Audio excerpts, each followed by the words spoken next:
tarde. Eu só queria lhes falar, assim, que no meio destas aulas, da aula 5 à aula 6, tem a solução de um dos exercícios do teste, ok? Então, vocês podem utilizar no sentido de utilizar aquilo para fazer a demonstração, mas não podem dizer assim, foi feito na aula 5, então temos tal resultado. Não, vocês têm que provar aquele resultado, tá? Estou, de novo, enfatizando que os resultados que vocês podem utilizar são das aulas teóricas da semana 1 e semana 2, nada mais.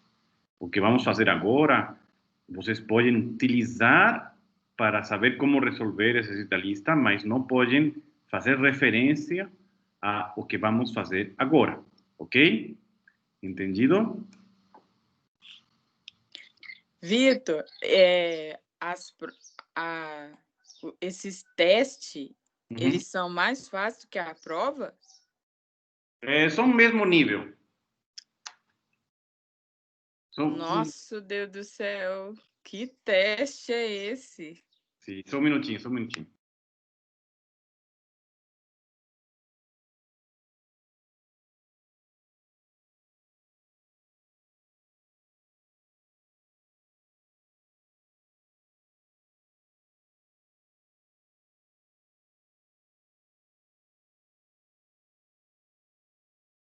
Desculpem, tá? Estou em aula.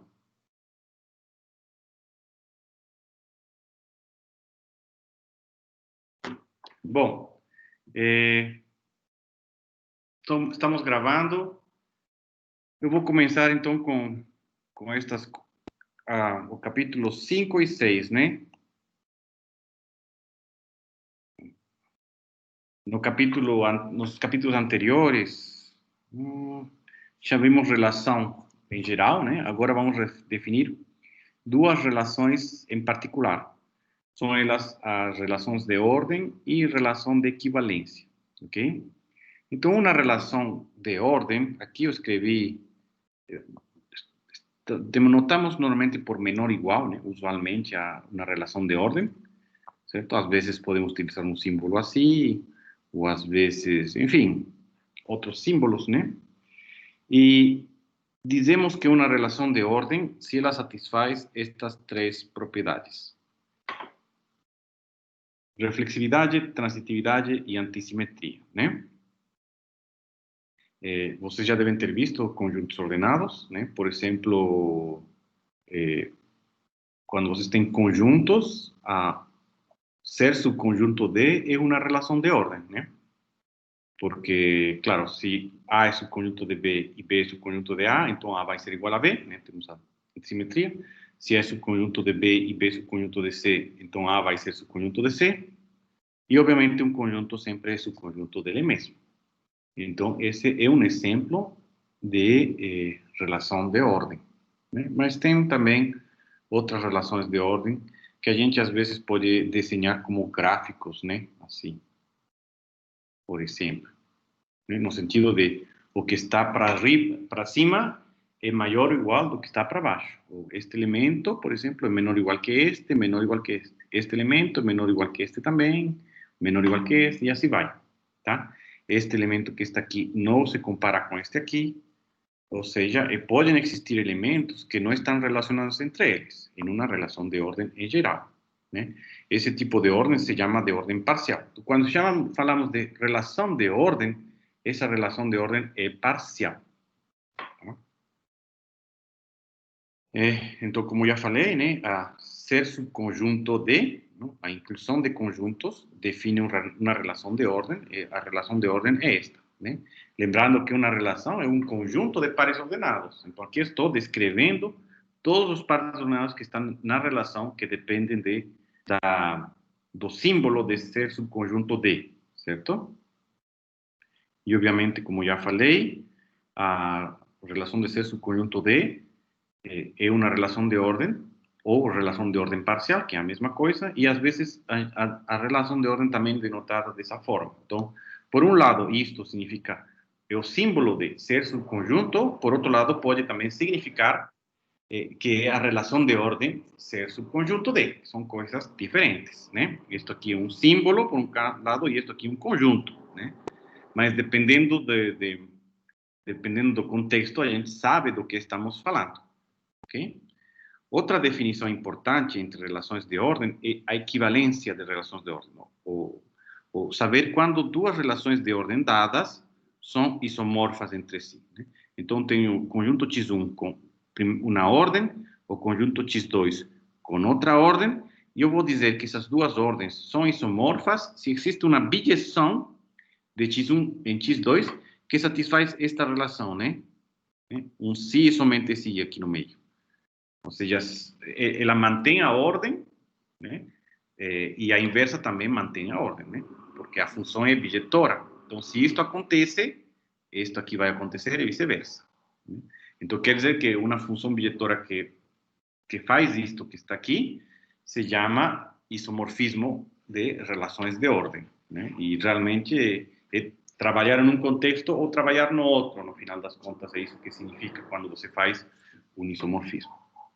O próximo teorema, ela diz que se X é um conjunto ordenado, né, existe um conjunto Y, né, onde a relação de ordem nesse conjunto Y é ser subconjunto D, que eu estou denotando diferentemente a relação do que é ser subconjunto D, e este conjunto X é isomorfo ao conjunto Y com a ordem de ser subconjunto. Esse é o teorema. Ou seja, em outras palavras, estamos dizendo que toda ordem, não importa qual seja, sempre pode ser vista como uma relação de ordem de ser subconjunto de inclusão, né, em um conjunto. Ok? Então, na verdade, estudar relação de ordem é praticamente estudar a inclusão de conjuntos em um conjunto com alguma estrutura dada. Ok?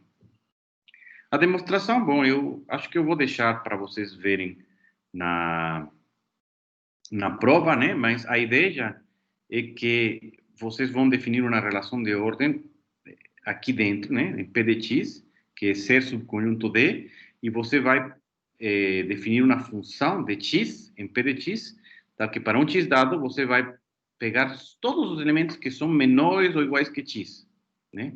E esse vai dar um subconjunto dentro disto, e essa vai ser a imagem da função f, de tal forma que f vai ser esse isomorfismo, e o interessante é que essa função vai manter justamente a ordem dos elementos de x quando são elevados em suas imagens e vice-versa, né? Então a demonstração é relativamente simples, é só ir fazendo as coisas e chegamos então nessa conclusão, né? Então, isso aí é interessante, né? A gente não vê isso nas próximas aulas, digo, hoje, né? Mas talvez no futuro possa ser útil, né? Então, é uma coisa que a gente tem que lembrar. Agora, as definições que acho que todo mundo deve já conhecer, né? O que é limitante superior, né? É um elemento que é maior que todos os elementos de S. Né? Isso é um limitante superior. Limitante superior, né? Ele não precisa estar dentro do conjunto. Limitante inferior é a mesma coisa, só que para baixo. Um conjunto S é limitado superiormente se o limitante superior existe, né? Às vezes não existe, né? Se você tem um conjunto de 3 até infinito, imaginando os números reais, né? Não existem ainda os números reais, né? Mas é um exemplo para ter uma ideia do que seria limitado superiormente. Esse conjunto não é limitado superiormente, porque não tem limitante superior. Então, limitado superiormente se possui limitante superior, limitado inferiormente se possui limitante inferior, máximo é aquilo que vocês já sabem, né? Um elemento que é maior ou igual que todo mundo, mínimo é um elemento do conjunto que é menor ou igual que todo mundo. Maximal é um elemento tal que não tem ninguém maior do que ele dentro do conjunto. Em X mesmo, né? Ou seja, é um elemento tal que se alguém é maior ou igual que ele, são iguais, né? Por exemplo, se a gente define uma ordem assim, né, como expliquei antes, os elementos que estão aqui são todos maximais, né? porque ninguém é maior do que eles, mesmo se eles não são maiores que todo mundo. Não é máximo, é maximal, é diferente. Okay? E a mesma definição para minimal. Supremo é o menor, o mínimo dos limitantes superiores. Então, supremo, você pega o conjunto de limitantes inferiores e vê qual que é o máximo deles. Então, o máximo é uma combinação de definição de, perdão, né? O supremo é uma combinação de definição de mínimo com limitante superior, assim como ínfimo, acho que aqui tem acento, né? Ínfimo é uma combinação de máximo com limitante inferior. E uma cadeia, né? Lembrem, é um subconjunto de X. Esse subconjunto é uma cadeia se todos os elementos dentro desse são comparáveis, né? Se a gente pode comparar todo mundo com todo mundo, né? Aqui, esta pequena observação é que se a gente está falando de mais de uma ordem, às vezes é interessante escrever um símbolo antes da palavra máximo, da palavra maximal, da palavra limitante superior. Mas se a gente já sabe se a ordem é implícita, então não é necessário escrever de que ordem estamos falando, né? E a ordem é total, né? Se todos os elementos são comparáveis, né? Então, por isso que a diferença entre ordem parcial e ordem total. Quando a ordem não é total, se eu falo só ordem, quer dizer que ele é parcial. Essa ordem total também é chamada de ordem linear, porque é como se você pudesse colocar tudo em linha, né? E boa ordem é uma ordem na qual todo subconjunto não vazio de seu conjunto possui elemento mínimo, né? Vocês lembram do princípio de boa ordem dos naturais, né? Então, por exemplo, conjuntos naturais é uma boa ordem com a desigualdade de menor igual, né? Que a gente conhece dos números naturais, que a gente conhece de forma intuitiva, né? Porque agora vamos definir de forma abstrata. Árvore, né? É se todo conjunto, todos os conjuntos dos elementos menor que um valor, que um número dado, é uma cadeia, né? Então, praticamente assim, se você tem um elemento e procura por todos os menores do que ele, então todos esses elementos são comparáveis. Então, é como que se você for descer para baixo, só pode ser nesse sentido, né? Por isso que se chama de árvore, né? Tem a forma de uma árvore, esse tipo de relação de ordem, né? E reticulado, né? Se todo par de elementos possui supremo e possui ínfimo, né? É uma coisa assim, esses dois elementos vão possuir um elemento que é maior que eles e que é o menor que os limitantes, né? E para baixo também. Então, mais ou menos, essa é a estrutura que tem um reticulado. Por isso se chama também reticulado, né? Ok. E a gente... este par, né? Que é um conjunto ordenado, né, que tem uma ordem, mas a gente, às vezes, fala só do conjunto, né? E fica implícito que de que ordem estamos falando. Como falei, boa ordem, neste conjunto, também é chamado de conjunto bem ordenado, né? E agora, um teorema assim, bem importante, porque ele tem várias propriedades, né? Veja, a propriedade C é um exercício do teste, né? Então, praticamente, vocês pegarem o que está, a solução aqui e ir fazer lá de novo no teste, né? Então, é meio fácil. Esse primeiro exercício do teste, se você já viu este resultado, se já começou a estudar as aulas 5 e 6, você viu que esse exercício era presente, né, para todo mundo. Ok? Bom, esse teorema fala primeiro, o item A fala da tricotomia, né? Para todo um par de números naturais, n pertence a m, ou m pertence a n, ou n igual a m, né? A segunda propriedade fala sobre a relação de ser subconjunto de. Se n é subconjunto de m, então n pertence a m ou n igual a m. E vice-versa, né? Se eu tenho dois números naturais, n pertence a m implica que n é subconjunto de m. E se n é subconjunto de m, então n vai pertencer a m ou n é igual a m. Então, isso é bem importante, né? O item C já diz outra coisa, né? O item C está dizendo que todo número natural é um conjunto cujos elementos são números naturais, né? Ou seja, os elementos do número natural são unicamente números naturais. Não há números, ou não há coisas diferentes dentro do número natural. Ou seja, se M é um número natural e tem um elemento A por aqui, e se esse A não está nos naturais, quer dizer, isso não é possível, né? Se eu tenho um elemento aqui dentro, ele necessariamente está aqui por causa, né, desta igualdade. Então, é um pouquinho diferente do enunciado de B, né? Mas está relacionado também com ele. E, finalmente, né, o último item fala que o conjunto de números naturais é bem ordenado, que é o que estávamos falando.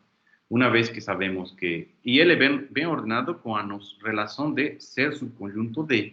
Ou seja, aquela relação que a gente conhece de n menor ou igual que m, né, é exatamente a relação de ser subconjunto de, né, que a gente está escrevendo agora, né?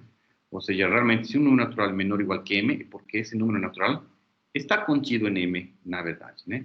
Isso dá para perceber de forma intuitiva, porque o zero não tem elementos, ou um tem um único elemento, cujo elemento seria o zero, o 2 tem dois elementos, que são os elementos 0 e 1, o 3 está composto por 0, 1 e 2, o 4 é composto por 0, 1, 2 e 3, e assim por diante, né? Então, uma vez que você vê as coisas dessa forma, você percebe, mas então isso aqui é óbvio, né? Por causa disto daqui. Ou seja, bom, não é tão óbvio, né? Na verdade, a gente vê isto, que isto acontece, e isso quer dizer que justamente são estas propriedades que vemos neste teorema que é o que está acontecendo com os números naturais. Então, dessa forma, a gente entende bem qual que é a estrutura, como funcionam, que é o que acontece com a pertinência e tudo mais entre os números naturais, né? Por isso é importante saber demonstrar este teorema e seus resultados e perceber que o teorema está falando isto que está escrito aqui do lado. Certo? Ok? A demonstração do teorema é tão fácil que chega a ser confuso, inclusive. Estou brincando. Eu vou separar a demonstração em etapas, tá? Vejam, o item A está falando da tricotomia, né? Se pego dois números naturais quaisquer, então ou n pertence a m, ou m pertence a n, ou n é igual a m. Então, uma dessas três condições acontece. Para demonstrar isso, então, estamos definindo esta fórmula, né? Justamente, se n e m são números naturais, então, uma destas três coisas acontece. Ou seja, o que a gente quer provar é que para todo n e para todo m, a propriedade que vale é P de N e M, certo? E a gente vai utilizar a indução provando primeiro isto, né? Ou seja, define-se o conjunto A e prova-se que A é o conjunto dos naturais, provando que o conjunto A é o conjunto indutivo, né? Então, o conjunto A é o conjunto dos números naturais, tais que esta propriedade é satisfeita para o zero, né? Agora, para o zero é muito fácil de demonstrar, mas se prova mesmo assim por indução. Eu não vou repetir aqui a demonstração, vou deixar vocês estudarem, né? Vejam que não é tão curto assim, mas é só ir etapa por etapa que dá certo, né? E finalmente vocês conseguem provar isso, né? Isto quer dizer que para todo número natural m vale ou 0 pertence a m ou 0 igual a m. A outra possibilidade não é possível, né? M pertence a 0, vocês sabem que não é possível, então a gente pode eliminar isso para o 0, né? E aqui esta frase simplesmente está dizendo que quando eu escrevo assim, né? Se eu pego um m que não é natural, isto é obviamente verdade, porque a premissa a fórmula é uma implicação, né? Que se n e m são naturais, então tal coisa acontece. Se n ou m não são naturais, então a frase toda é verdadeira. Então, por isso que eu me permito escrever assim e não assim, né? Para todo m, se m é natural, então temos a propriedade P de 0m. Porque isto aqui seria meio que redundante, porque m pertence aos naturais, já está escrito dentro desta fórmula, né? Por isso que todo este blá blá que está aqui é só para dizer que a gente pode escrever dessa forma assim. E depois, né, para provar a propriedade em si, a gente usa a indução aqui, né? E justamente dizer que 0 pertence a B a demonstração toda que está lá em cima, né, para poder fazer a etapa indutiva. Mas para poder fazer a etapa indutiva, a gente precisa de outro resultado anterior, que está aqui no meio. Então, por isso que a demonstração aqui pode parecer meio confuso. Então, a ideia é, vocês têm que provar primeiro que este conjunto é igual ao conjunto dos números naturais. Ou seja, e isto aqui é independente da veracidade ou não da propriedade P de N e M. Isto está dizendo assim, vou pegar o conjunto de números naturais, tais que para todo N, se N pertence a M, então uma dessas duas acontece. E a gente prova isso de novo por indução em M, né? E independentemente dos resultados que estão escritos lá em cima, então acaba sendo que este é um resultado que podia ter sido escrito como um lema antes, por exemplo, né? E com isso é que vocês conseguem demonstrar este resultado que está aqui, todo B, que este conjunto B é o dos naturais, né? Então, a primeira etapa é a demonstração que está lá em cima, né? 0 pertence a B. Depois, você supõe que N pertence a B. Isso significa que, para este número natural, isto é verdade para todo M. E, a partir daí, vocês querem provar isto para o próximo. E, ou seja, queremos provar isto sabendo o que acontece na etapa anterior. E a gente precisa, dentro dessa demonstração, deste resultado, né? Por isso que seria interessante vocês ver a demonstração disto antes, para que, quando façam a demonstração do que estão procurando, consigam ver o resultado. Por isso que eu segui o que estava no livro, então depois eu fui perceber que estava meio confuso mesmo, aí teria sido melhor demonstrar isto primeiro, né? Então, com isso tudo, vocês conseguem demonstrar, aqui está a demonstração desse resultado, né, pelo princípio de indução, e então também não é tão rápida a demonstração, mas não é tão difícil, né? E depois, aí voltamos à prova e provamos que se N está em B, então N mais vai estar em B, utilizando esse resultado auxiliar, né?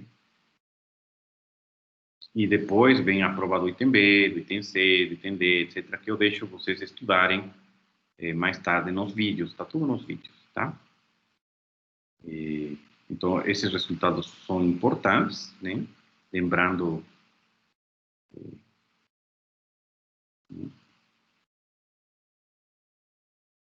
Então, o primeiro resultado é a tricotomia da pertinência, certo? O segundo resultado é que N é subconjunto de M se e somente se N pertence a M ou N igual a M, né? Em outras palavras, justamente quando você tem N subconjunto de M, este aqui é um dos elementos de N e, ao mesmo tempo, ele pertence e, ao mesmo tempo, é subconjunto. Ou seja, tem a ver com a transitividade ali da lista 2, né? Ou N igual a M, né? Isto aqui, né, significa, na verdade, que se você tem, por exemplo, um N que está na união de ômega, né, isso significa que existe um M, né, que está em ômega, tal que N pertence a M, né? Isso significa justamente que a união de ômega esteja contida em ômega, significa para todo número aqui vai existir um M tal que N está dentro desse número natural, né? Mas o oposto significa que se você pegar um número natural aqui dentro, né, então existe algum outro número, um elemento. Então, dizer que este número está aqui dentro significa que existe M nos naturais, da que N pertence a N. Esta parte é bem fácil de demonstrar, né? Se N é um número natural, então esse número natural vai estar dentro de outro. Okay? O oposto, que é um pouco mais difícil. Se N é um elemento que está aqui, vocês encontram um número natural, tal que... Não, isso significa isto, né? E isso vai implicar que N é natural. Essa é a demonstração, digamos, do outro item. Ou seja, em outras palavras, esta frase justamente está falando que todo número natural está composto por números naturais, né?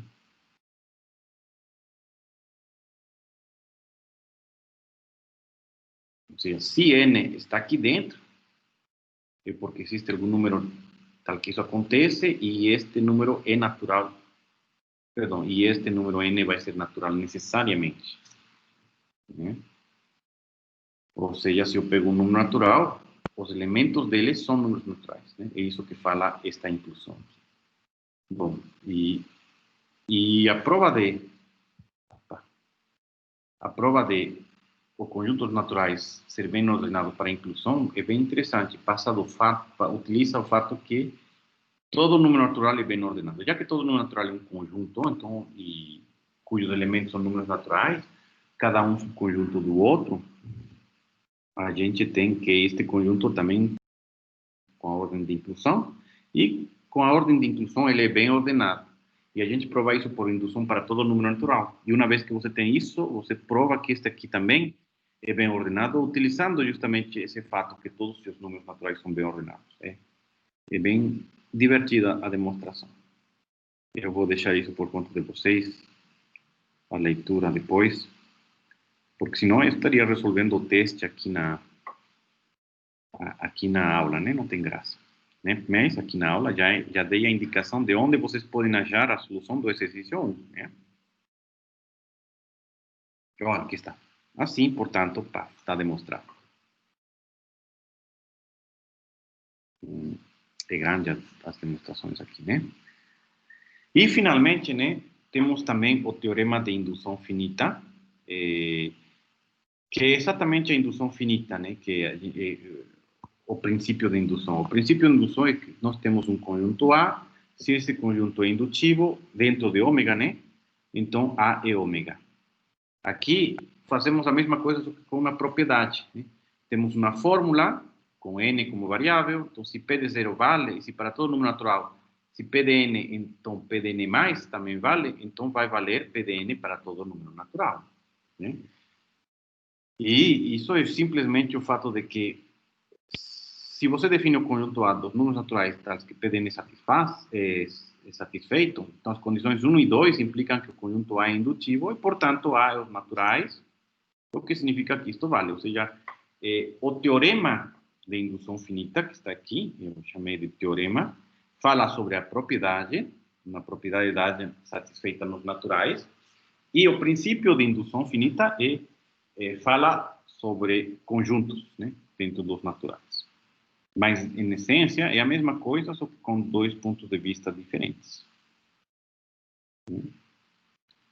Bom, e aqui eu escrevi aquelas coisas que a gente estava discutindo outro dia, né? Que significa A ser subconjunto de B, só que é diferente de B. Então, significa ser A subconjunto de B, só que é diferente, né? E A não está contido em B, é a negação disto aqui. Aí vocês veem que significa esta negação. Significa que tem que existir algum elemento T que está em A e que não está em B. Certo? Isto aqui é fácil. Inclusive, se você escreve o que significa por fórmula e faz a negação, vai ser exatamente isso. Inclusive, isso também está explicado nos vídeos. Agora, outro tipo de relação é o que a gente chama de relação estrita, né? Então, não é a mesma relação, ela tem que satisfazer estas três condições aqui. Né? O interessante é que se você tem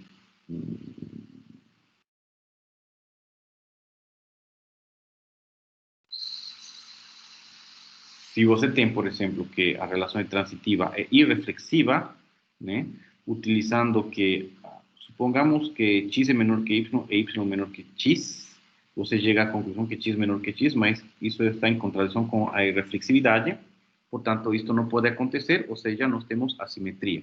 Então, dizer que uma relação é uma ordem parcial estrita, não precisamos destas três propriedades, né? Bastam esta e esta, porque a simetria é consequência destas duas. Né? E, inclusive, também podemos falar de assimetria e transitividade, porque a reflexividade vai ser consequência da assimetria. Né? Porque isto aqui, né, automaticamente, se você substituir x por x, você vai ter isto aqui que é falso, né? Então, x não pode ser menor que x. Ou seja, isto. Ou seja, assimetria implica irreflexividade, irreflexividade e transitividade implicam ambas a assimetria. Mas são propriedades que uma relação de ordem parcial satisfaz, mesmo se uma delas é consequência das outras. Tá? Eu te explico aqui embaixo. E a relação entre a relação de ordem parcial estrita e a ordem parcial é que, na verdade, se esta fosse uma relação de ordem parcial estrita, basta vocês adicionarem a diagonal, né, para vocês terem uma relação de ordem parcial. E em uma ordem parcial, se vocês tiram a diagonal, vocês vão ter uma ordem parcial estrita. Por isso que as duas são chamadas de ordem parcial, porque é a mesma ordem vista com pontos de vista diferentes de ver, né? Ou você trabalha com menor igual ou só com menor estrito, né? Sabendo que se for igual, então você pode dizer isto, enfim. E se for menor igual, mas não igual, então você pode dizer isto, enfim. Ok? A gente vai, em princípio, trabalhar com ordem parcial, né? A gente não vai trabalhar com a estrita, porque no final das contas elas têm praticamente as mesmas propriedades, né? A gente pode traduzir as propriedades de uma a outra, porque a diferença delas é justamente quando dois elementos são iguais, né? E essa é a primeira aula da semana, né? A segunda é sobre a relação de equivalência. Eu acho que vocês já viram várias vezes relação de equivalência, né? Em fundamentos, devem ter visto relação de equivalência. Onde mais vocês viram relação de equivalência? Em estruturas 1, né? Vocês também viram relação de equivalência, se não me engano. E aqui, de novo, né? Vemos relação de equivalência, demonstrando, né, que a relação de equivalência existe. Então, uma relação é uma relação de equivalência, justamente se ela é reflexiva, assimétrica e transitiva, né? Aquele blá, blá, blá, todos que todo mundo conhece, né? E a gente define o conjunto de classes de equivalência, que vai ser isto daqui.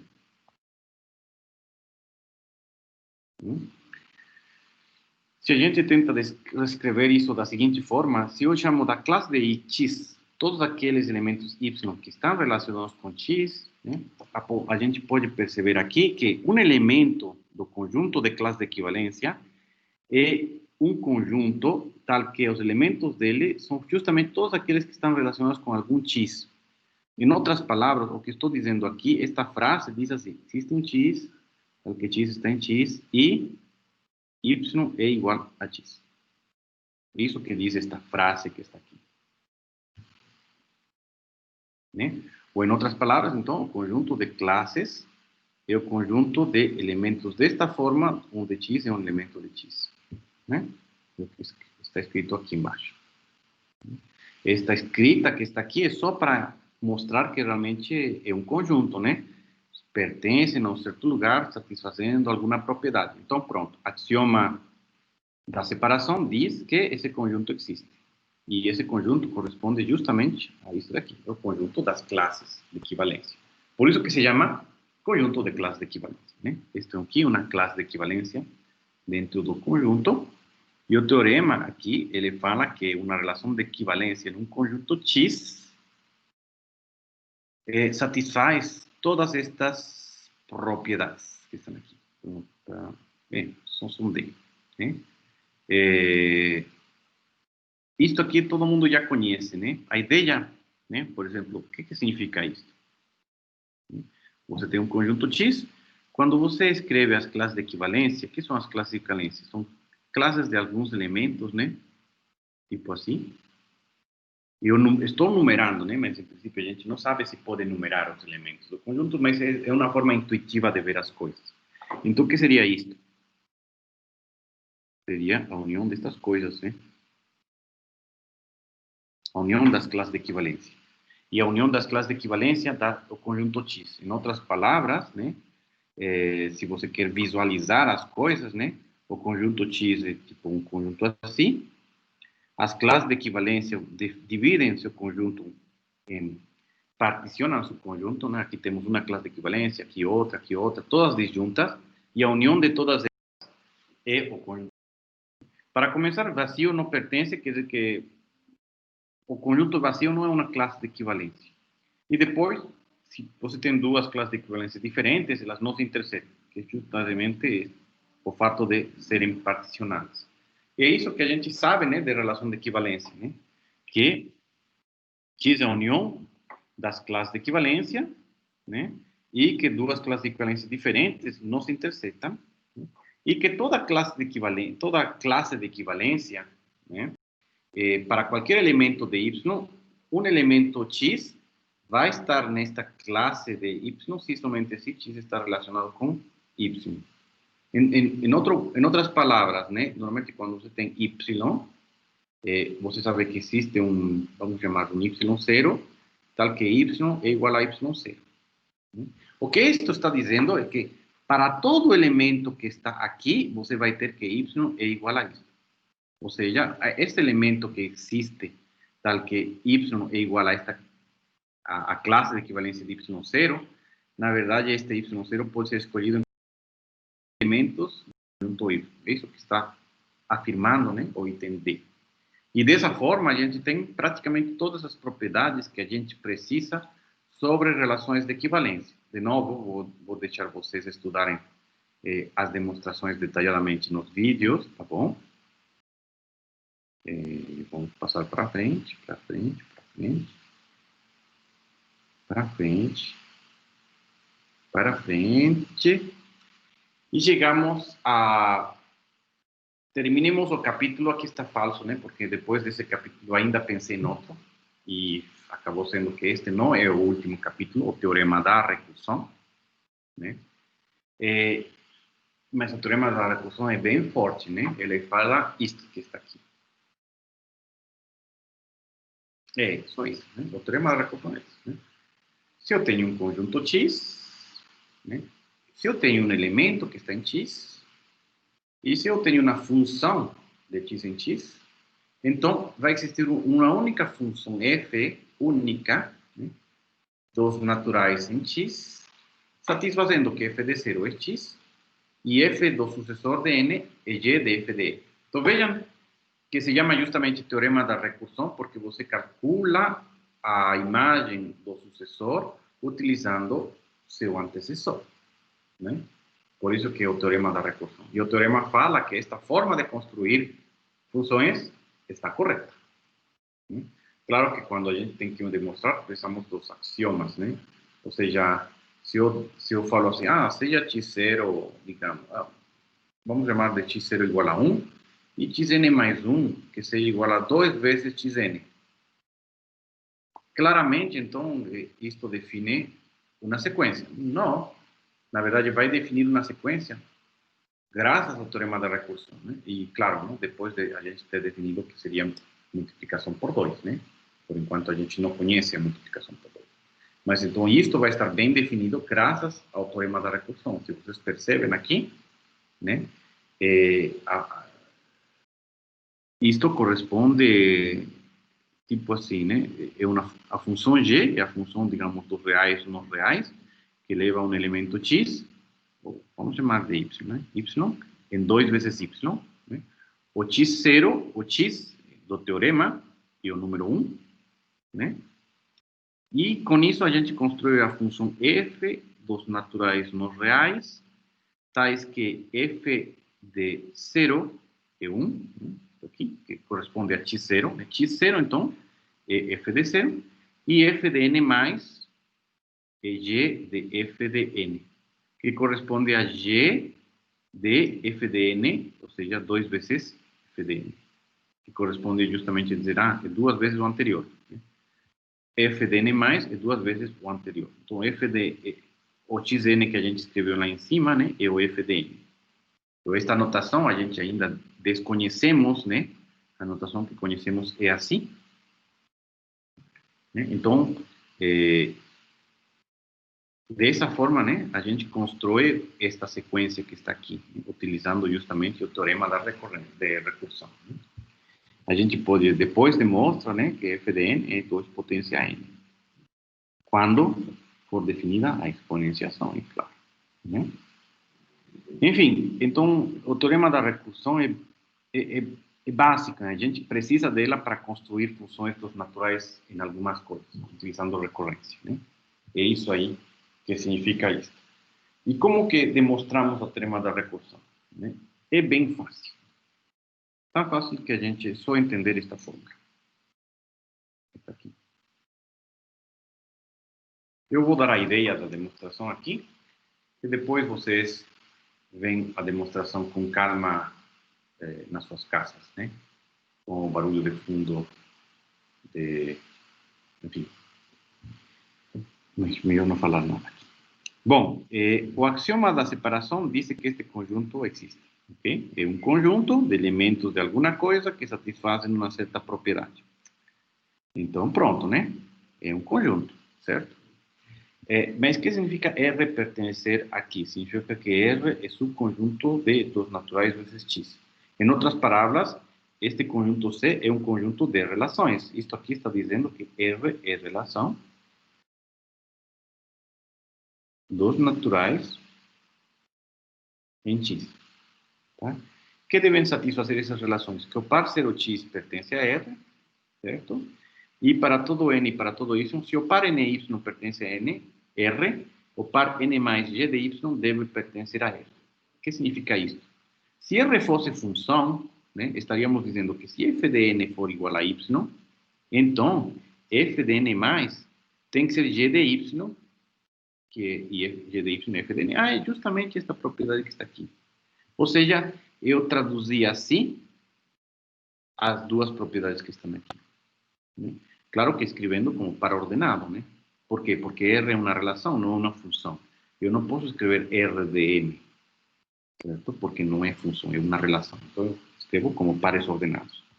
Então, este é um conjunto de relações, né, em princípio, que satisfazem justamente estas propriedades. Se alguma destas relações for uma função, então vamos ter uma função que satisfaz estas propriedades. E o que a gente tem que provar é, temos este conjunto de relações, existe uma única função que pertence aqui dentro, que vai satisfazer estas condições aqui em si. É isso, essa é a demonstração basicamente, mas a gente faz isso, bom, faz isso primeiro provando, claro, que C é no vazio, né? Claramente o N vezes X está em C, porque, na verdade, aqui tem um pequeno erro, né? Aqui devia ser N vezes X, aqui também N vezes X, né? E pronto.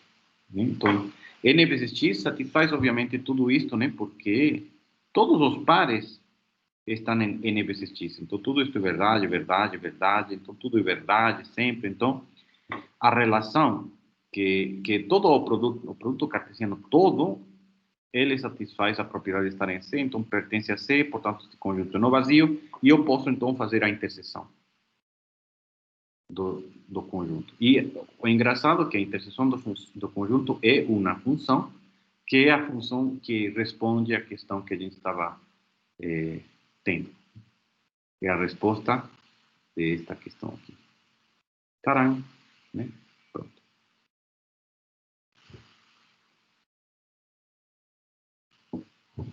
Ok.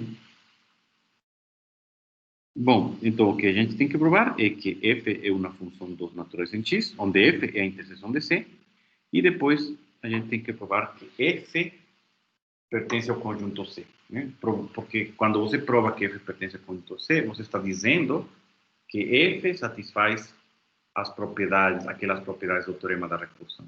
Né? E f é função dos naturais em x. Então vejam que interessante a forma de demonstrar isso. Por que a gente não demonstrou escrevendo justamente, mas se f de n vale alguma coisa, então f de n mais vale isto, então pronto, está definida a função, né, de forma por recorrência, mas não, porque quando você tenta demonstrar que uma tal função existe com estas propriedades, você parte da função para provar que a função existe, né, meio estranho.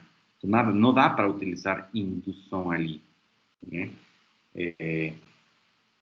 Então, realmente precisamos de uma coisa maior para depois afinar, e essa coisa fina que a gente consegue é a função que estávamos procurando.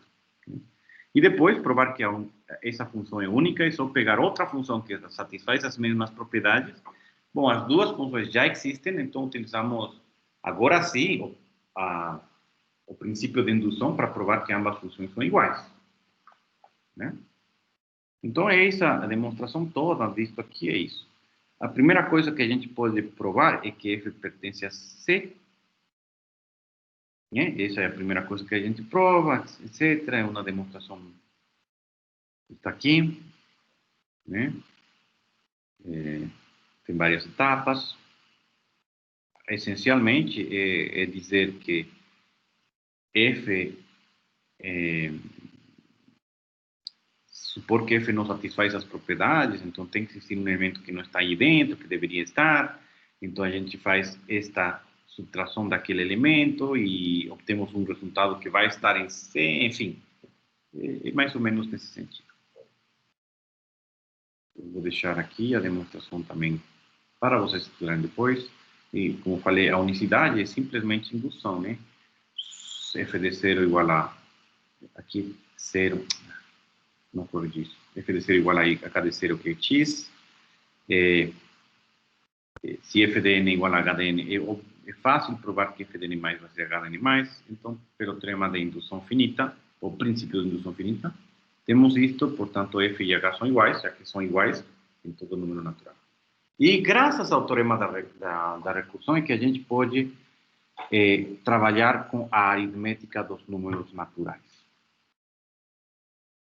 É o que está aqui. A existência de uma função.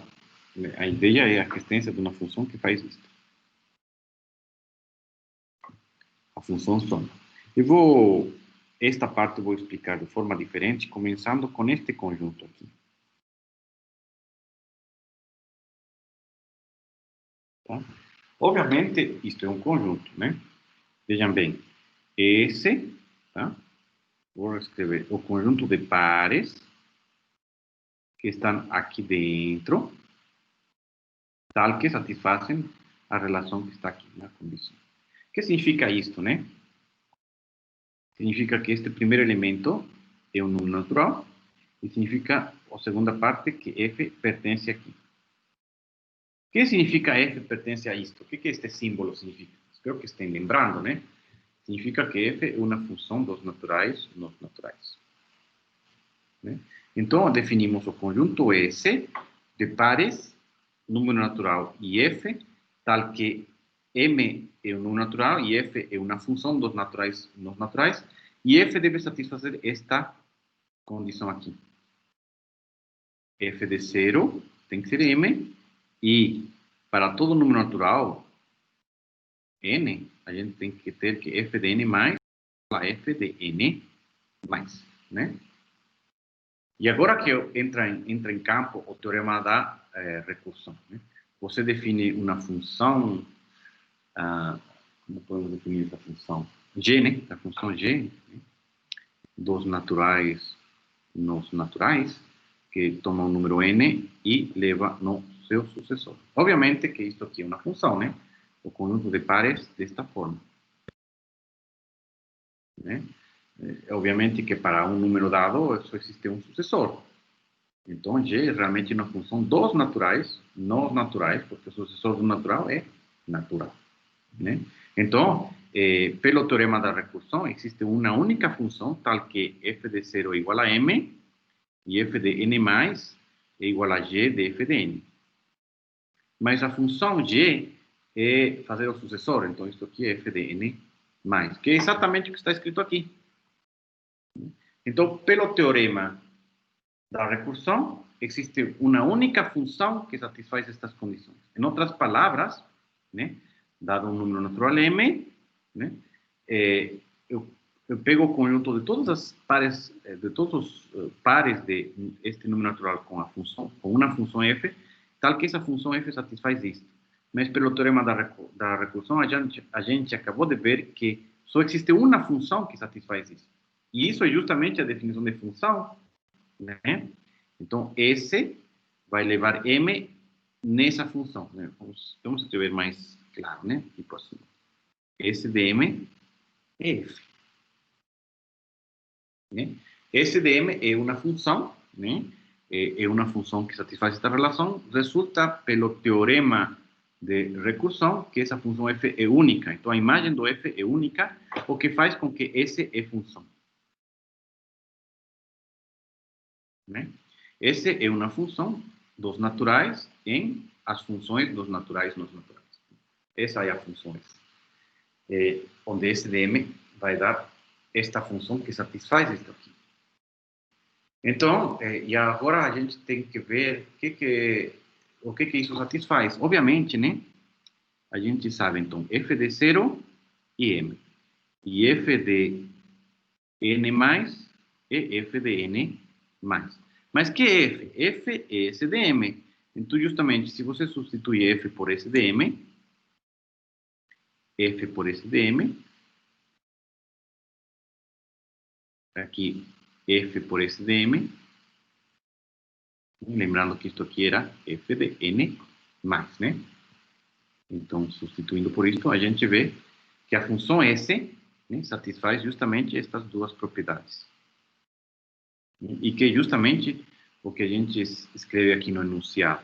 Existe uma função S dos naturais em as funções dos naturais e dos naturais, tais que SDM de 0 é M e SDM do sucessor de N é igual a S, ao sucessor de SDM de N. Então, essa é a função S. E a gente define a operação de soma como sendo na função, né, de nos naturais vezes naturais nos naturais, que vai levar o par mn em S de m e n. E a gente vai denotar a soma de m e n assim, mais fácil, né? Essa é a notação, m mais n. E realmente, né, isso é a função soma que a gente estava querendo, né? Porque S de m de 0, S de m de 0 é m, e S de m de n mais é S de m de n mais. Agora, utilizando esta notação que está aqui, o que isso significa, né? Esta primeira frase, né, significa que m mais 0 é m, claro, é o que queríamos demonstrar, e esta aqui significa que m mais n mais é igual a. Isto que significa que m mais n mais, que justamente, quanto vale m mais o sucessor de n, é m mais n sucessor. E se vocês utilizam isto, vocês vão ver claramente que isso é a soma que a gente conhece dos números naturais, né? Então, é dessa forma que a gente define a soma. E uma vez que a soma já está definida, a gente pode definir o produto com a mesma ideia, né? Ou seja, primeiro, construímos um conjunto P de pares natural e função, tendo esta condição, né? Desta vez, né, a função g, que vai dos naturais nos naturais, é aquele que leva x em x mais m. Okay? Então, existe uma função f, que leva 0 em 0, e f de n mais tem que ser igual a g de f de n. G de f de n seria justamente f de n mais m. E justamente, então, essa função f é justamente esta daqui, né? Se a gente toma esta função g, a função f do teorema da recursão deve satisfazer estas condições, que são justamente as condições que estão aqui. Ou seja, o teorema da recursão me diz que existe para este m que está aqui, existe uma única função f que satisfaz isto. Em outras palavras, este p é uma função, né? E vai ser uma função de dos naturais nisto aqui, porque para todo número natural você vai conseguir isso. Né? Para cada número natural, então, estas condições são satisfeitas, que são justamente a tradução disto daqui, onde f é p de m. Então, p de m de 0, p de m de 0 é 0, p de m de n mais, né, que seria f de n mais, é igual a p de m de n mais n. P de m de n mais n.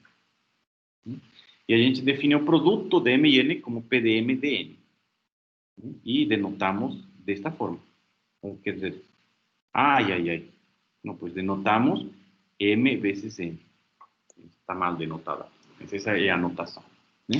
E aqui termina a aula. Né? Mas justamente o produto é o produto que a gente conhece, porque se você, por exemplo, quer calcular quanto vale 3 vezes 2, então você tem que calcular P de 3 de 2. Né? Isto aqui é P de 3 do sucessor de 1. Opa! Que, segundo esta propriedade que está aqui, é igual a P de 3 de 1 mais 3. Por sua vez, o 1 é o sucessor do 0, né? Então, isso aqui é P de 3 de 0 mais 3. Mais 3. Quanto vale P de 3 de 0? É 0. Então, isso aqui é 0 mais 3 mais 3. Utilizando a definição da soma, você prova que 3 mais 3, né, é 6. Ou seja, 3 vezes 2, 6. Então, realmente, esta função que a gente definiu utilizando o axioma da separação e o teorema da recursão, né, os dois, a combinação das duas, nos define o produto. E a exponenciação também a gente pode definir da mesma forma. E, claro, nós temos as propriedades de tudo isso. Eu queria mostrar isso aqui na lista 3. E a nova lista, né?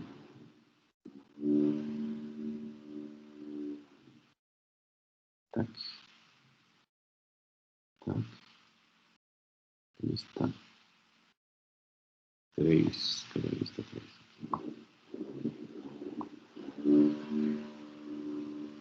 Então, se vocês verem na lista 3, né, tem algumas coisas interessantes que vocês têm que provar. Tem o princípio da indução forte, etc.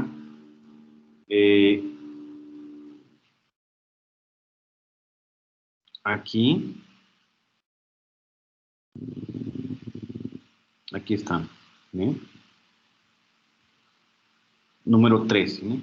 Prove as propriedades de soma, sejam M, N e P números naturais. Então, aqui tem várias propriedades de soma. Certo? Estas propriedades de soma, é claro que tem um momento que a gente vai ter que assumir que a gente conhece, né? Depois do teste, vamos fazer isso, né?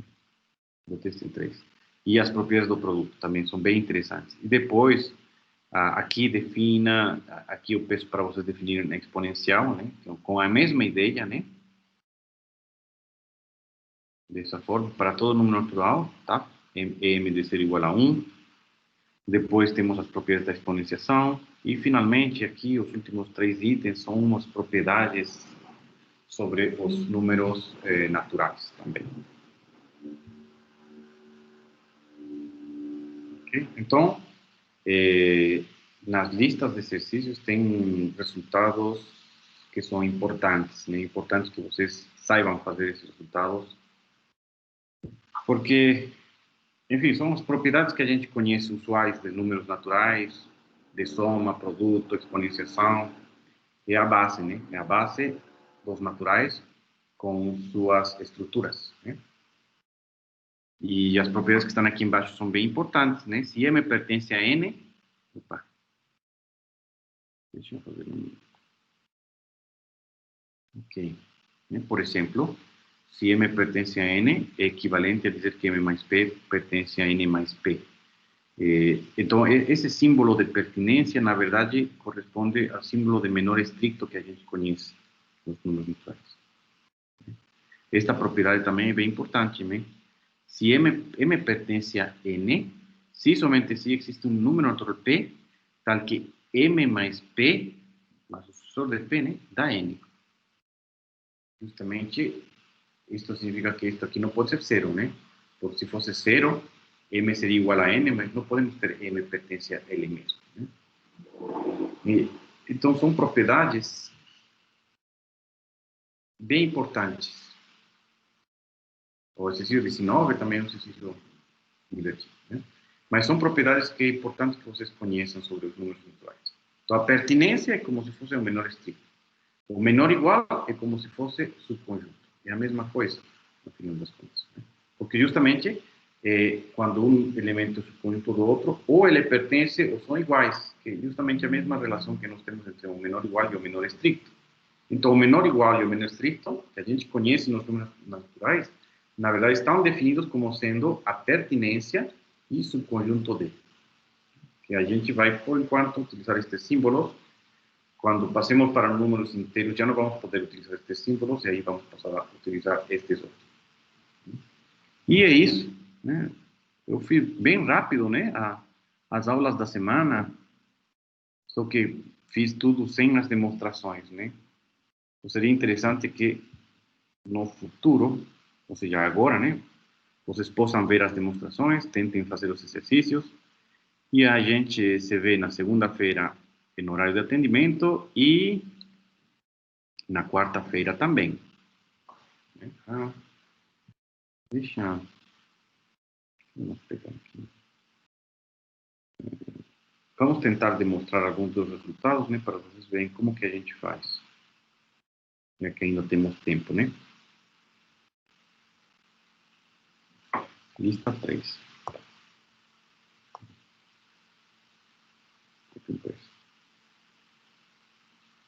Ok.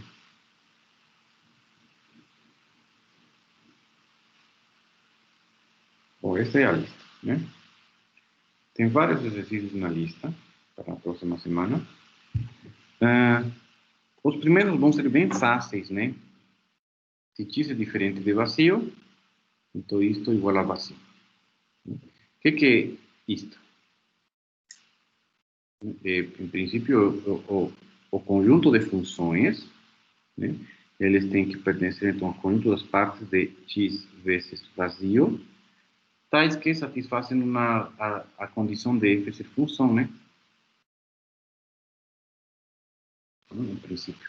Só que você está pegando f's dentro de um conjunto que é vazio, né? Porque, não, x vezes vazio é vazio. Peraí.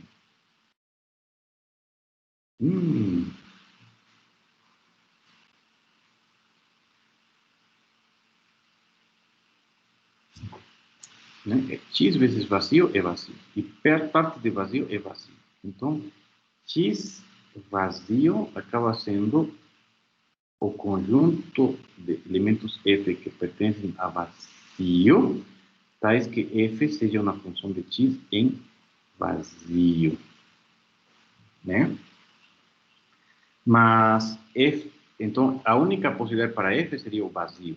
Mas, infelizmente, né, uma função de x em vazio, de x em qualquer coisa, tem que satisfazer que para todo elemento de x existe um elemento aqui na imagem, mas isso nunca acontece, né?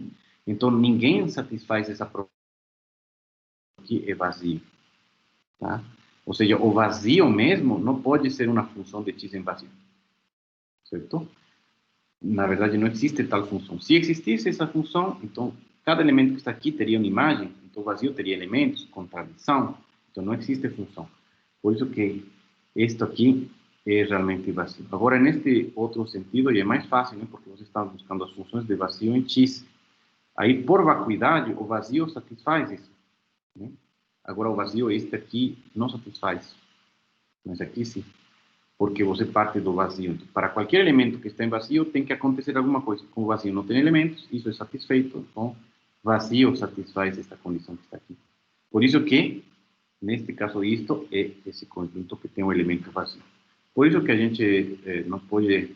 Isso aqui fica na dúvida, que será? Mas eu acho que se a gente vai neste caminho que está aqui, né? F de vazio é vazio. Né? Como o vazio não tem elementos, sim, acho que isto aqui também vai ser vazio. Sim, para todo conjunto x temos isso, mesmo para x igual a vazio. Então isso é interessante, né? Vazio, potência vazio é vazio, mas se você troca o x aqui, é vazio, perdão, assim, é vazio. Se você troca este vazio por um x diferente de vazio, dá vazio mesmo, né? E você troca este por um conjunto x qualquer, ainda continua dando este vazio. Por vacuidade aqui por não existência, né, de alguém que satisfaça a relação de ser função. Enfim, então, o item 1 é realmente só pura lógica, praticamente. o exercício.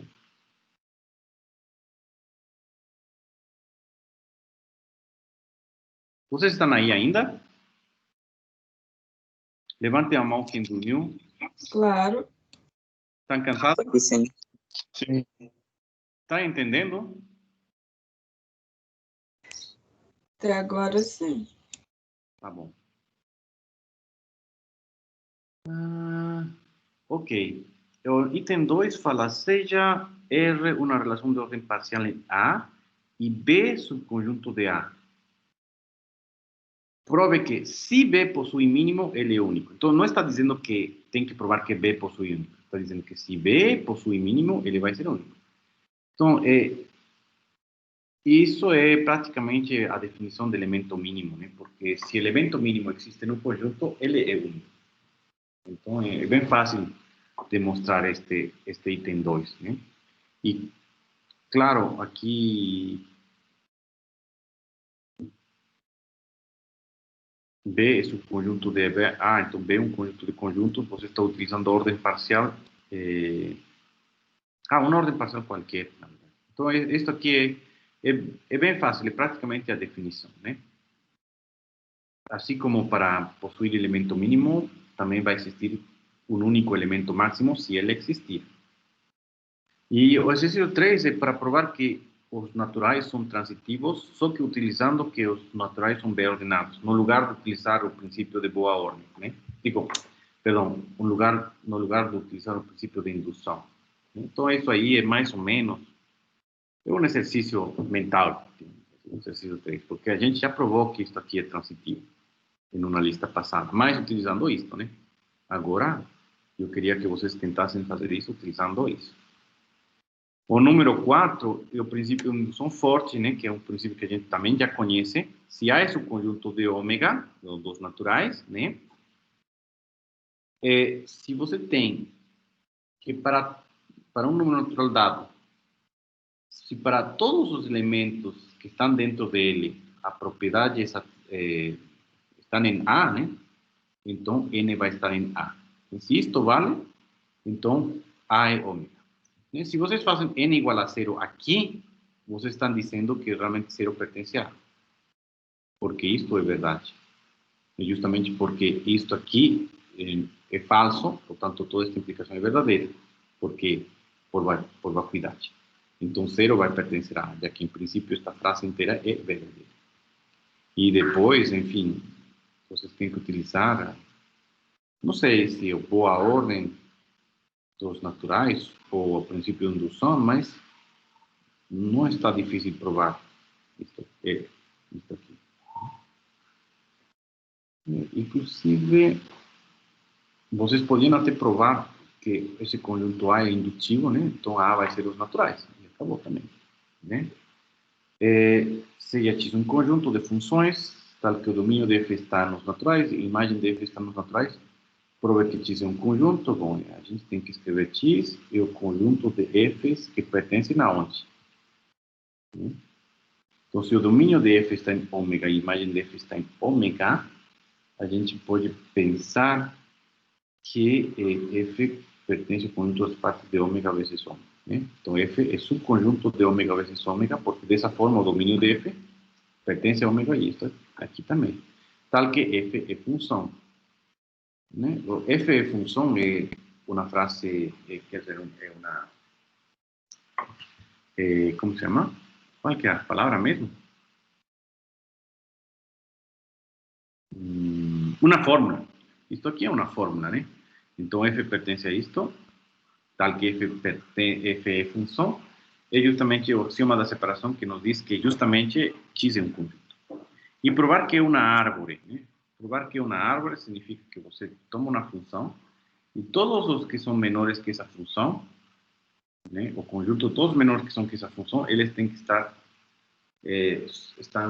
como se diz? Eles estão em ordem total, né? Com a ordem de inclusão. É divertido este exercício, né? Agora, este daqui, de exemplos, o prova que não existe uma ordem total que não é uma boa ordem. Claro que existe. Uma árvore que não é uma ordem total, Também existe. Um reticulado que não é árvore. Claro que existe. Um árvore que é um reticulado, mas não é totalmente ordenado. Ixa. Árvore que é um reticulado, mas não, acho que isso não existe, eu entendi. Então tem que provar, né? Que se há uma árvore é um reticulado, então ele vai ser totalmente ordenado. Eu acho que isso sim se dá para provar que não existe. Eu vou entender. Mas os outros existem. Então, dar exemplo já não é tão óbvio, né? Às vezes não é fácil dar exemplos. Mas deixo por conta de vocês fazer isso. Uma ordem total que não seja uma boa ordem. Nossa senhora, está difícil, né? Vou pensar. Mas dá para inventar coisas. Na verdade, não sei. Se vocês pensam nos naturais, né, e os inteiros, né, com os inteiros é totalmente ordenado, mas não é uma boa ordem porque não tem como ordenar. Então, já sei, você pega o conjunto dos naturais com a ordem invertida de ser subconjunto D. Ou seja, você define A menor ou igual que B, se e somente se B está contido em A. Define esta nova ordem nos naturais. A gente sabe que com ser subconjunto D nos naturais é uma ordem total. Então, a ordem inversa vai ser total. Aí vocês provam que isso é uma ordem total e que não é uma boa ordem. Muito fácil. Né? Porque justamente o próprio conjunto ômega com esta ordem que está invertida não tem elemento mínimo. Porque ter elemento mínimo aqui significa ter elemento máximo aqui. E vocês sabem que os naturais não têm elemento máximo. Né? E claro, esse é um exemplo e vocês têm que provar que realmente esse exemplo é aquilo que vocês estão falando. Uma árvore que não é uma ordem total, vocês construem um exemplo assim, só com 3 elementos, com estes relacionados dessa forma, e é óbvio que este não está relacionado com este, portanto, pronto, é uma ordem que não é uma ordem total. Às vezes vocês pensam, para construir isto, conjuntos, né? Um conjunto, outro conjunto que tenha este elemento e outro conjunto que tenha também este elemento, mas que não tenha este. Então, aí você faz as inclusões. É uma ordem, porque está definido por ser subconjunto de... alguém falou aqui alguma coisa. Deixa eu ver. O que aconteceu? Ixi, o que é isso aí? De que vocês estamos falando? Guilherme Nogueira levantou a mão. Quer dizer que você estava dormindo, Guilherme? É isso que você está me dizendo? Oi? Não, não. Tava não, desculpa. É que eu tinha ido sair do banheiro. Foi mal. Não, é que eu perguntei, quem está dormindo, levante a mão. Aí você levantou a mão. É porque eu não abaixei. Ela tá levantada até agora, desculpa. Mas se você levantou a mão... Eu tinha abaixado. Foi aquela hora que você falou pra levantar a mão. Falou, quem tá ouvindo entendendo, levanta a mão. Aí eu levantei. Entendi. Só que eu não sabia que tinha perto pra baixar de novo. Entendi. Tá bom. E você, João Paulo, de que está falando? Alguma coisa que eu disse 13 minutos. Na questão 5, Sim. você pegou as funções f, está escrito domínio de f pertence a ômega e imagem também. Aí você falou que f é parte de ômega cartesiano ômega, mas não seria união cartesiano união? Sim, deixa eu pensar. Porque se o cara está nas partes de ômega cartesiano ômega, então eu acho que o domínio vai ser só um subconjunto, não? Se domínio de f está em ômega e a imagem de f está em ômega, quer dizer que f está contido em ômega vezes ômega, correto? Claro. O que é domínio de f? São as primeiras coordenadas do f. Os elementos de f são desta forma, né? Os carinhas que estão aqui são os elementos que estão no domínio e esses pertencem... um minuto. Está escrito pertence? Isso, não? Pertence. Pertence.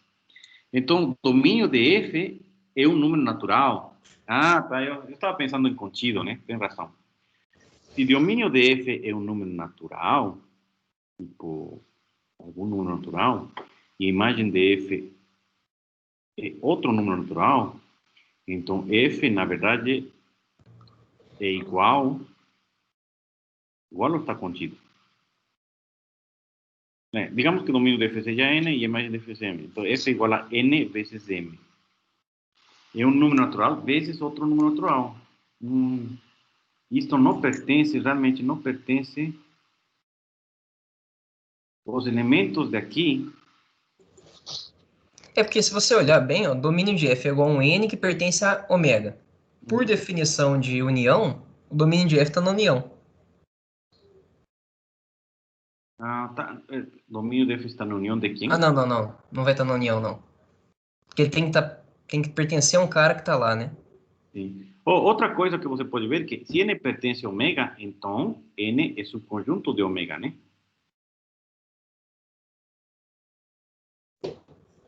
A gente sabe disso também.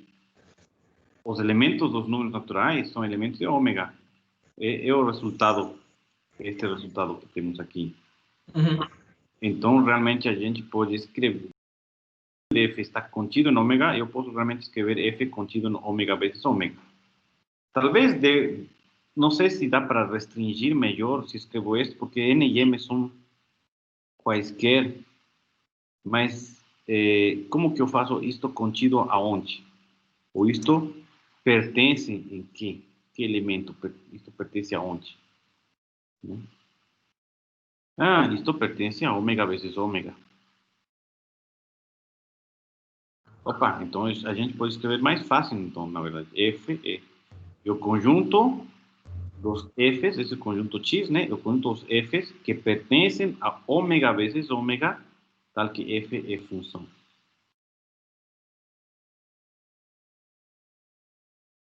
Né? Agora eu acho que tá melhor. Porque quando eu tava nas partes, acho que o domínio podia, não sei, meio que, por exemplo, o 0, 1 e o 1, 2 estariam na função, por exemplo. Mas ainda, Não, se bem que aí funciona também. Sim. Mas ainda não, f função não é suficiente, porque f pertencer a ômega vezes ômega quer dizer que não, f não pode ser a ômega vezes ômega. Não. Está falso também. Porque f não é igual a isto, f é subconjunto disto, de n vezes ômega. Ele está aí dentro, só que o domínio de f é n. E o m, imagem de f é o m. São funções bem restritas, né? O domínio tem que ser um número natural e a imagem é um número natural. Ou seja, em outras palavras, f é uma função que vai de 0, 1 até um n, até n menos 1, vou colocar, em 0, 1 até m menos 1. Esse é o f, onde todos os números, onde cada um destes tem imagem, e a imagem é tudo isto. Cada um número que está aqui é a imagem de alguém. Então, não é tão fácil como escrever simplesmente f pertence a tal coisa, tal que f é função. Né? Na verdade, já que o domínio de f pertence a ômega, a imagem de f pertence a ômega, isso quer dizer que o f ele não é da forma n vezes m, né? Não pode ser.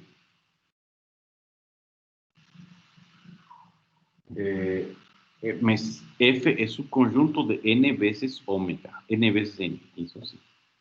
Mas n e m são aleatórios.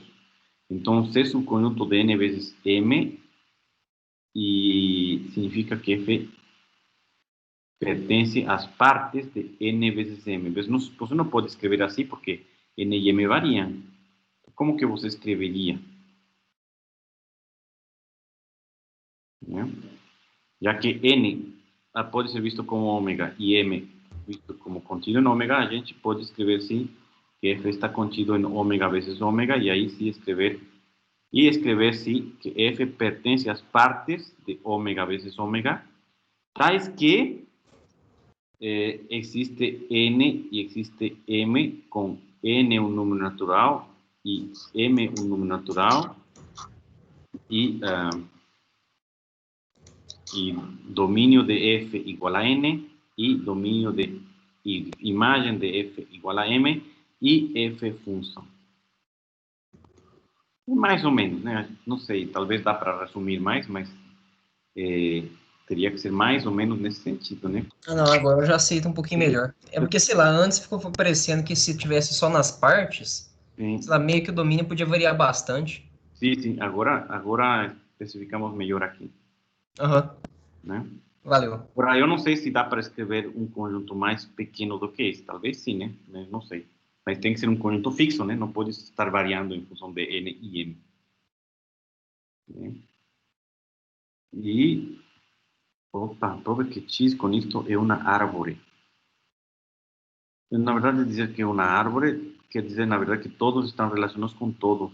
É isso, né? Tá estranho, né? Não, é que se você olhar para todos que são menores, é uma cadeia. Ah, sim. Então tá certo. O que fica mais ou menos... Se você pega um f e todos aqueles que estão contidos em f, todos aqueles que estão contidos em f, então estas funções que estão aqui são partes daquela função. Então, necessariamente, e como são partes daquela função, só que o domínio deles, destas aqui, vão ser os números anteriores, né? Então, necessariamente, um vai estar contido no outro. Acho que dá para provar essas coisas. Divertido esse exercício, não? Eu deveria tirar de aqui e colocar no teste, né? Está legal esse exercício, enfim. Enfim. É, bom, então nós tínhamos parado aqui, né? Este exercício 7 é provar que esta relação que está aqui é uma relação de equivalência, tá? Isso é útil porque a gente utiliza esta relação de equivalência para definir os naturais. Os naturais, na verdade, é este produto cartesiano cocientado por isto, né? Acabamos de ver a relação de equivalência. Então, na próxima aula, a gente vai definir os naturais como isto. Aqui nos exercícios já está provado que isto é uma relação de equivalência e pronto. Né? Descreva as classes de equivalência de A0 e 0B para entender como são os elementos aqui dentro. Né? E prove que não há outras classes de equivalência. Então, para entender que os inteiros se escrevem assim desta forma, e a gente vai poder identificar isto com A e este com menos B, por exemplo. Então, aí vamos ver que os inteiros é mais ou menos como uma extensão dos naturais, só que vejam bem que os naturais não estão contidos nos inteiros, pela forma que foi construído. Enfim, aqui umas coisas sobre relações de equivalência. Se a relação de equivalência, se as classes de equivalência não têm elementos, é porque o conjunto mesmo não tem elementos. Acho que isto aqui pode ser demonstrado utilizando o diferente, né? Que fica mais fácil, talvez. Se há um elemento aqui, então aqui vai ter pelo menos um elemento e vice-versa. Né? Então este aqui é fácil. Bom, aqui é brincar com a definição de relação de equivalência, provar que isto aqui é uma relação de equivalência. Aqui não sei o que está... Não sei o que porque se é um conjunto, tal que para todo par de elementos diferentes, a interseção é vazia. São conjuntos disjuntos, tá? Se é X a união de C, então realmente são conjuntos disjuntos. X e Y estão relacionados se eles são elementos do mesmo conjunto. Isto aqui mais ou menos é como a inversa da relação de equivalência. Porque acaba sendo que C é, na verdade, uma partição do conjunto X. Né? Se para todo par de elementos em C eles não se intersetam, então quando você faz a união de C, esse conjunto X é um conjunto mais ou menos assim, onde aqui está um conjunto, aqui está outro conjunto, etc, etc. E a união desses conjuntos é o X, e se você define uma relação de equivalência onde todo mundo que está aqui está relacionado entre eles, todos aqui, então, na verdade, o que você está fazendo aqui é fazer a equivalência entre relação de equivalência e partição, né? Que é uma coisa importante em matemática, né? Às vezes é útil. Aqui uma pergunta mais abstrata, né? Como fica a relação de equivalência sobre o vazio? A ideia está aqui, né? Se é vazio, isto aqui é vazio, enfim. seja um conjunto, duas funções. Aqui está, por exemplo, o item 12, nada mais é que a demonstração de que da unicidade da função que está definida no teorema da recursão, né? F é uma função de um conjunto nele mesmo, então simplesmente você está querendo provar que a unicidade, né? Já está provado, inclusive, na parte teórica, mas é só você refazer as contas com outras letras, né? Simplesmente isso. Depois, as propriedades, sim, são interessantes, né? M mais 0 igual a M é imediato da definição. M mais N mais igual a M mais N mais é imediato da definição, né? Porque a definição é isso, né? S de M de 0 é M. E isto aqui, a notação disto é M mais 0. Então, da própria definição da função soma, já temos o item A e o item B. O item B é isto, né?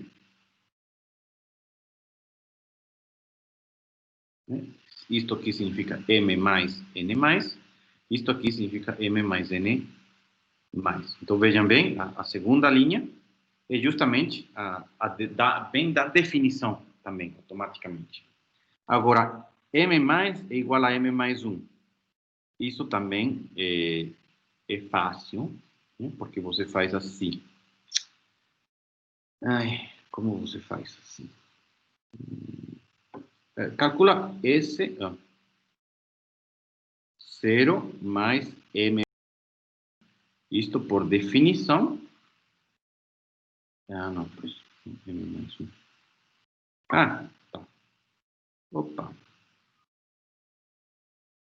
Então, a gente tem isto, né? Tem M mais 0 igual a M e M mais N mais igual a M mais N mais, né? Estas são as duas propriedades básicas, que são os itens A e B, né? Que é só você reescrever a simbologia com S com o símbolo de soma. Então, como vocês provam o item C, por exemplo? Então, M mais 1 é igual a M mais 0 mais, certo? Porque 1 é o sucessor do 0. Então, isso é uma coisa que a gente tem que ter implícita, né? 0 mais a gente chama de 1, 2 a gente chama de 1 mais, 3 é o sucessor de 2 e assim sucessivamente. Os números que nós conhecemos de forma intuitiva estão definidos desta forma, tá? Bom, então M mais 1 é M mais 0 mais, isto por definição é M mais 0 mais, só que M mais 0 é M mais. Pronto, item C provado. Agora, a associatividade, aí sim já precisamos de utilizar o teorema de indução, né? Aí eu não sei como provar isso. Quer dizer, eu não sei porque não sei mesmo. Bom, então, por exemplo, aí foi provado item C. Como provamos item D? Né? Então, a ideia é fazer, por exemplo, indução em P. Então, para P igual a 0, agora podemos utilizar o teorema de indução. Já não precisamos conselho, o conjunto dos elementos P que satisfazem essa relação. Tá. Vamos provar isto por indução em P. Para P igual a 0, nós temos que M mais N mais 0 e, obviamente, M mais N, né, porque isto aqui é N, e M mais N mais 0 é, obviamente, M mais N. Então, ok, para P igual a 0. Suponha certo para P. Agora vamos tentar para P mais 1. Como seria? Então, M mais N mais P mais, né? Para o sucessor de P. Por definição, isto daqui, né? Vamos utilizar isso, é M mais N mais P mais. Certo? Agora, de novo, utilizamos isto, este elemento é este daqui. Isto aqui, então, é M mais N mais P mais. E isto, agora utilizamos a indução, né? Que como é certo para P, isso significa que isto é igual a M mais N mais P mais. Né? E agora utilizamos esta fórmula que está aqui, invertida, né? M mais N mais P mais é M mais N mais P mais. E pronto, a gente acabou de provar, agora depois nós falamos, né? Pelo teorema da indução, então o resultado está provado, certo? Depois o item E, eu não faria o item E, eu faria primeiro o item G, né? Que é 0 mais N igual a N. Eu acho que eu faria isso primeiro. Né? Porque isto aqui, sim, de novo, temos que provar por indução, né? Para M igual a 0, seria isto. Só que a gente sabe que N mais 0 é N, então a gente tem que provar 0 mais N igual a N. Então eu provaria item G primeiro. Está na ordem errada aqui.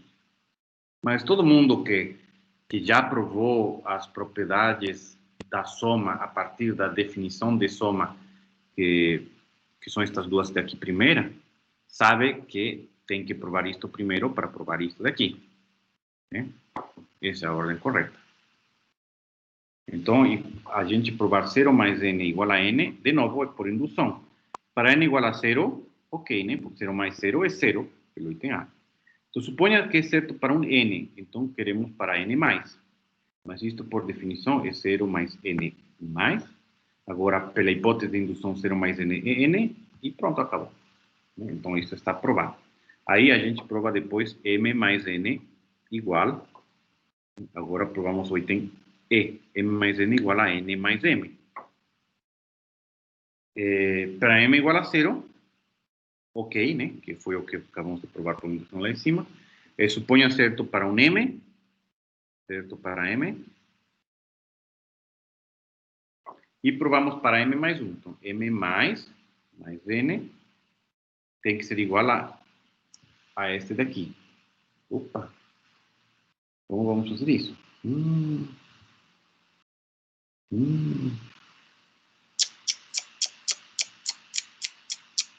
Como que eu provo isso agora? Tá, provamos isto.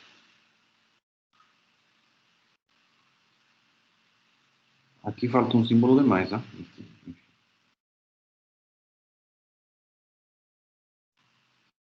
Tá. Então, antes de provar item E, acho que temos que provar item H. Tá bom? Então, hoje já foi provado. Tudo isso já foi provado. Faltam E, F e H. Então, eu acho que tem que provar o H primeiro. O H, na verdade, seria isto. M mais N tem que ser igual a M mais N mais. Tá? É isso que a gente tem que provar. Porque justamente isto daqui é que vai nos ajudar a provar o item E. Eu acho que a gente tem que fazer N. Né? Para N igual a 0, né? Então vamos ter M mais igual a M mais. Ok, para N igual a 0. Então suponha, certo, para N. Então vamos provar para N mais. Então vamos ter M mais N mais. Certo? Para N mais queremos provar o resultado. Isso aqui é M mais N mais. Certo? Agora, isto daqui, por hipótese de indução, isto que está aqui em cima. Então, vai ser M mais N mais.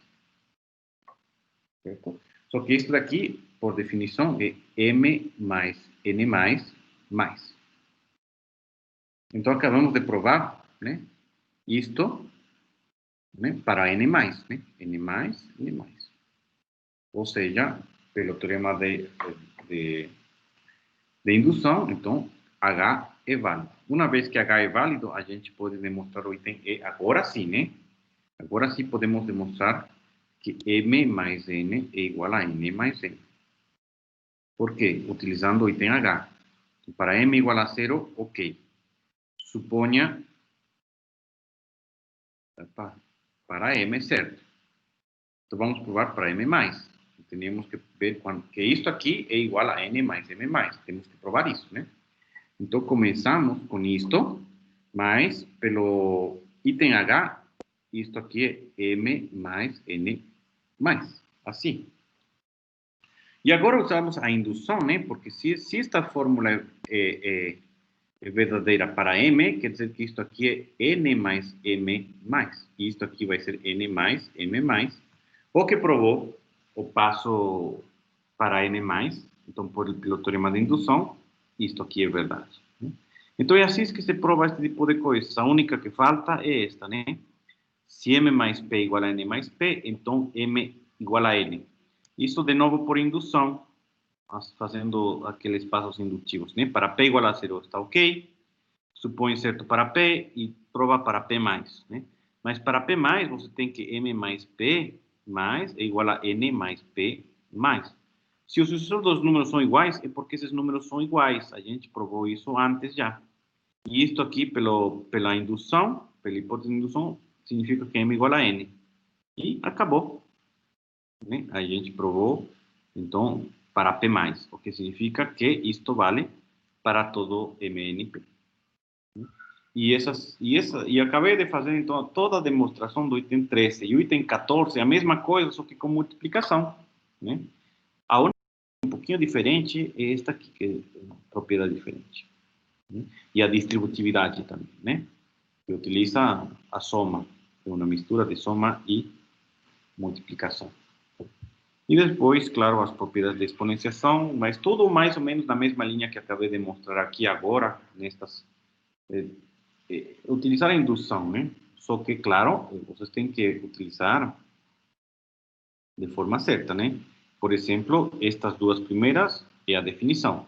E aqui isto é igualzinho que eu demonstrei este item. Depois, este daqui também igualzinho que eu demonstrei o item que está lá em cima. Depois, este daqui, você tem que começar com a...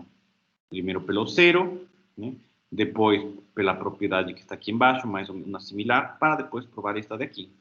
Né? E, bom, esta daqui, eu acho que por indução em P, talvez, né?